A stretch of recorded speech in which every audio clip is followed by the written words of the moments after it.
स्वर्गीय नाथूलाल जन कल्याण न्यास संविधान निर्माता डॉक्टर भीमराव अंबेडकर जयंती के उपलक्ष्य में प्रबुद्ध जन की गोष्ठी का आयोजन किया गया। कार्यक्रम में राष्ट्रवादी चिंतक विचारक मोहन नारायण गिरी मुख्य वक्ता के रूप में मौजूद रहे। डॉक्टर अंबेडकर की जयंती के उपलक्ष्य में आयोजित गोष्ठी में जिला अभियोजन अधिकारी हजारीलाल, न्यास के सचिव अनिल श्रीवास्तव ने भी उपस्थिति दर्ज कराई। मुख्य वक्ता मोहन नारायण गिरी ने दावा किया कि संविधान निर्माता के रूप में बाबा साहब धारा 370 के न सिर्फ खिलाफ थे बल्कि उन्होंने इसे पूरी तरह नकार दिया था और संविधान में इस धारा को शामिल करने से मना कर दिया था। मुख्य अतिथि हजारीलाल ने सामाजिक समरसता का विशेष उल्लेख किया। अतिथियों का परिचय बैंक प्रबंधक वीरेंद्र अहिरवार ने दिया। ट्रस्ट संबंधी जानकारी गोपाल स्वर्णकार ने दी। कार्यक्रम का संचालन मनोज रघुवंशी ने किया। आखिर में ओमपाल परमार ने सभी का आभार माना। इसलिए उस प्रस्ताव को अस्वीकार किया। भाइयों बहनों, हम सब लोग जानते हैं इस संसार में सत्ता, संपत्ति और सुंदरी जो कोई भी पा लेता है, किसके पास कितना है, किसने कितना पाया है, इसके आधार पर ही हमारा समाज उसको प्रतिष्ठा देता है, उसको स्वीकार करता है, लेकिन उसकी पूजा नहीं करता। मैं अक्सर एक बात अपने व्याख्यानों में कहता हूं कि राजाओं का शासन, एक से एक बड़े सम्राट आए, लेकिन राजाओं का शासन उनकी मृत्यु के बाद ही, उनकी मृत्यु के साथ ही समाप्त हो जाता है। लेकिन जो त्याग करता है,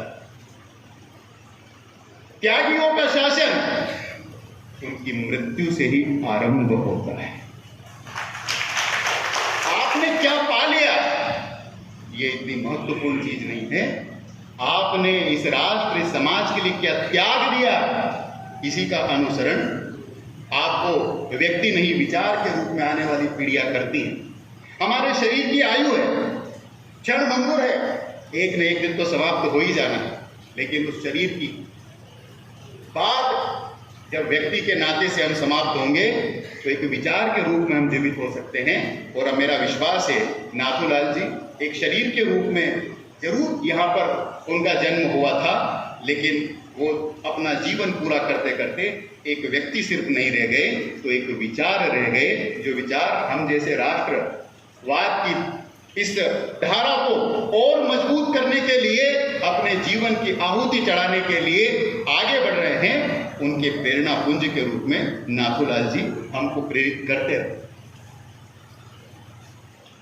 भाइयों बहनों, जब डॉक्टर अंबेडकर इनका नाम किसी की जीवा से निकल करके हमारे कर्ण क्षेत्रों में हम श्रवण करते हैं, तो हमारे मन में अनेक जिज्ञासाएं, कई सुलगते सवाल,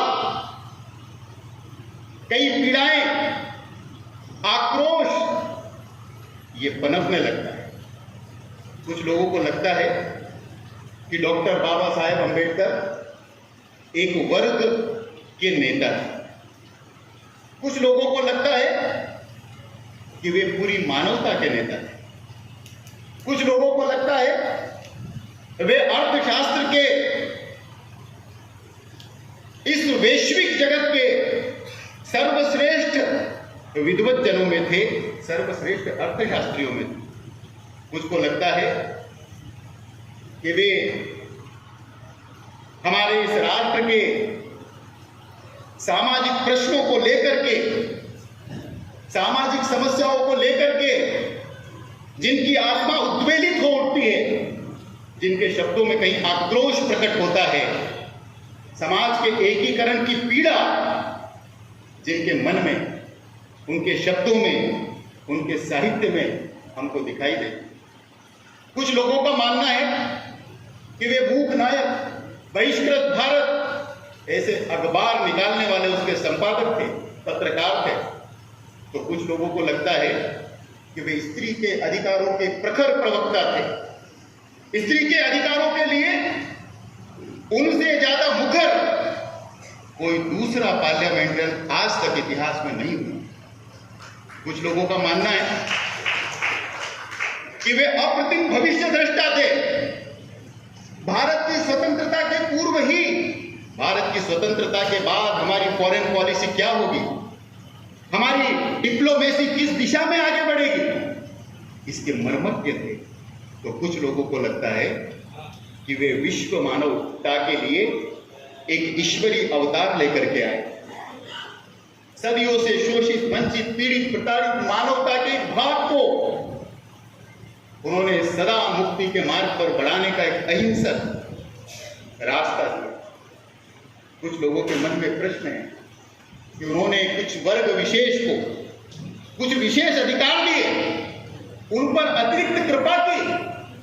तो कुछ लोगों को लगता है कि भारतीय एकता और राष्ट्रीय अखंडता को लेकर के उनके विचार सदियों तक भारत को उसका मार्ग प्रशस्त करते हैं।